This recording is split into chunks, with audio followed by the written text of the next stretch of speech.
এই দেখো আমাদের ড্রেন সব ভর্তি হয়ে গেছে, জলে জলে ভর্তি হয়ে গেছে, নোংরা পরিষ্কার করা হয় না।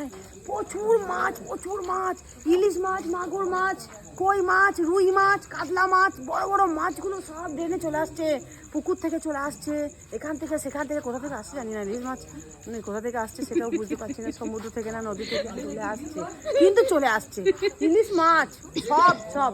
এই দেখো আমার ভাইও বেরিয়েছে মাছ ধরছে, ওই দেখো টুকুন, ওই দেখো এইদিকে দেখো, আমার মাকে দেখো ড্রেনে উল্টে পড়ে যাবে, তাও ঠিক আছে। এরিয়া ড্রেনের মাছ খাবা দারুণ। এরিয়া মাছ ধরো। ড্রেনের মাছের কি না আলাদা রকম টেস্ট আছে, বললে হবে না। প্রচুর মিষ্টি, বুঝতেই পারছো, গ্রামের ড্রেন, খুব ভালো ভালো জিনিস এই ড্রেনের মধ্যে যায়। হ্যাঁ, সুন্দর ব্যবস্থা।